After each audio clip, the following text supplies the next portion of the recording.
या महाशिवरात्रीला मला मिळालं खूप छान असं गिफ्ट. आणि हो, यावर्षी मंदिरासोबतच सोन्या चांदीच्या दुकानामध्ये सुद्धा खूप जास्त गर्दी होती आणि मला तर अजिबात माहितीच नव्हतं की महाशिवरात्रीला सुद्धा गिफ्ट देतात. तर काय भेटलं आणि का गर्दी होते ते मी तुम्हाला पुढे सांगणारच आहे.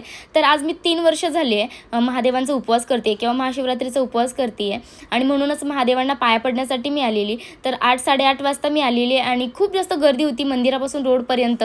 जे आमच्याच एरियामध्ये मंदिर आहे तिथे गेलेली. तर मी, प्रिन्स आणि कुणाल दर्शनासाठी गेलो होतो. पण या महाशिवरात्रीला मला महादेवांचा आशीर्वाद सुद्धा मिळाला.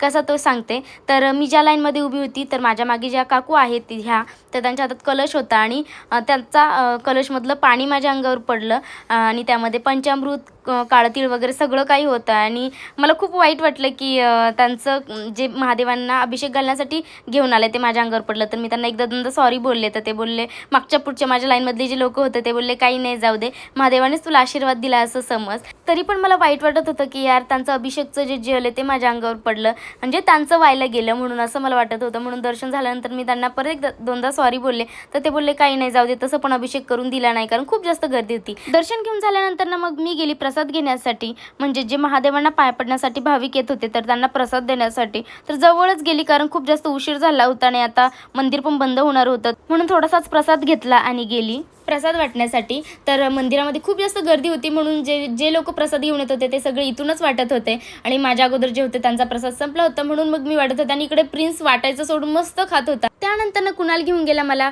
महाशिवरात्रीचं गिफ्ट घेऊन देण्यासाठी ज्वेलर शॉपमध्ये.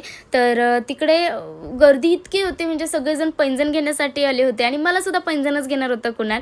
तर पैंजणच का, तर तुम्ही सगळ्यांनीच ती रील बघितली असेल की महाशिवरात्रीला जे आपल्या बायकोला चांदीचे पैंजण किंवा चांदीची कुठली वस्तू घेऊन देईल तर त्यांच्याकडे पैशाची कमी राहणार नाही किंवा धनसंपत्ती खूप सगळी येईल.